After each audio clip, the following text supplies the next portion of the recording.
Hey guys, welcome back to the channel. So we did a lot of research before buying this vehicle, Tesla Model 3 standard range, and despite all the work that we did, all of that research, there were a few things that we didn't realize, even though we felt we left no stone unturned. Now these aren't deal breakers, but we realized that there's not a lot of content around online where people talk about these things. So we decided to put a video together to speak about 5 things that you actually need to know about EVs, specifically about Teslas. Now, this first one is particular to those who live in London, but there may be an equivalent system in whichever country or city that you're watching from. One of the key benefits of driving electric is being able to drive through central London without paying any congestion charge. However, you need a V5C to make use of this benefit. The V5C, or Vehicle Registration Certificate, is essentially a logbook of who has registered the vehicle. Receiving the V5C from the DVLA could take a while. Now, I took delivery of this car in June and I haven't received the V5C to date despite lengthy phone calls. They say this may be due to the pandemic, but it's taking way too long at this point.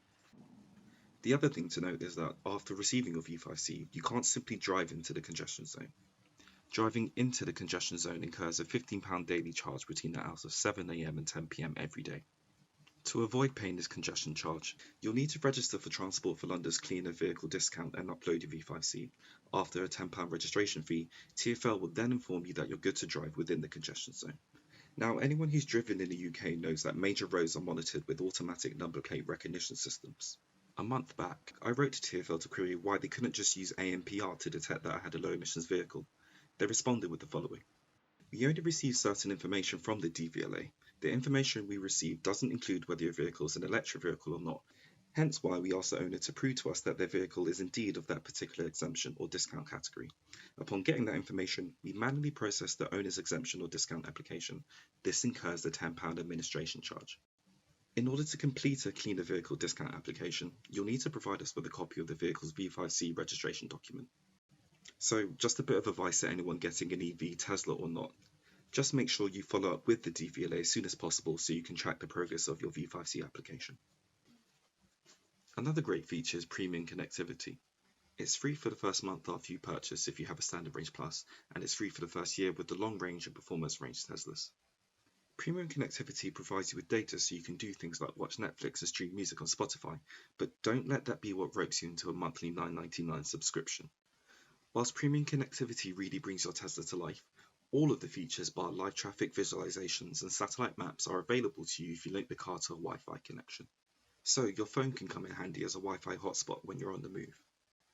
Now, when I had my 1 month free trial, my experience of premium connectivity was that it was slow and patchy at best.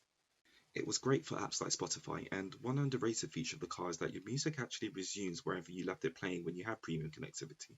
And whilst this doesn't sound like a great deal, it just added to the experience of being in the car. I feel like Tesla owners will know what I'm talking about. That aside, I don't think I'll be paying for premium connectivity anytime soon. Whilst my phone can double as a Wi-Fi source being a hotspot, it just doesn't make sense to pay for data that's slower than my phone's data at the moment. Plus, I just don't know whether it's my car, but apps like Netflix and YouTube are not only slow to start up, but they're slow to run and poor in their performance, so they are really the rate limiting steps. They run and perform like web apps more than integrated apps, so if there are any Tesla developers listening, please draw your attention to this. On the next point, if you get free Supercharger miles when you take delivery of your vehicle, the temptation is to use them straight away. I did this and I'd often go out of my way to recharge at a Tesla Supercharger. I will say though, it may make sense to register to third-party charging networks. The thing is, Tesla Superchargers are so simple and so quick that it actually makes sense to prioritize them for your longer distance drives rather than your short ones. Now, obviously, this is about preference, and supercharging is super cheap in any case, so this is more of an academic point, but still a very important one. Moving on to our next point about insurance, the best time to get a car insurance quote is about 3 to 4 weeks before you know your exact delivery date. Most people tend to go on comparison sites like comparethemarket.com or Go Compare. However, there are a number of providers who do not appear on these comparison sites, including Direct Line and Aviva. If Direct Line do offer the best insurance policy for you, you can apply a further 5% discount by speaking to one of their advisors and mentioning that you wish to apply a driverless or autonomous discount to your quote.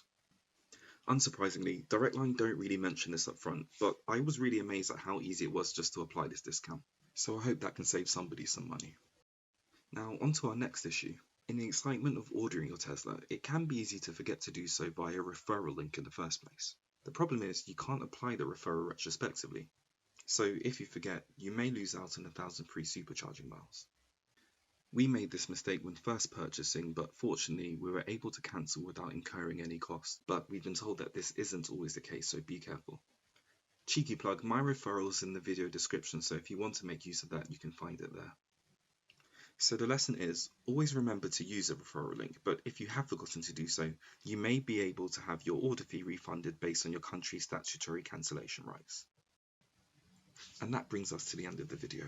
If you have found this video informative, please remember to give it a like, and if you'd like to keep up to date with all the videos that we'll be producing, then click subscribe below so you'll be notified of our next drop. Take care YouTube, and we'll see you in the next one.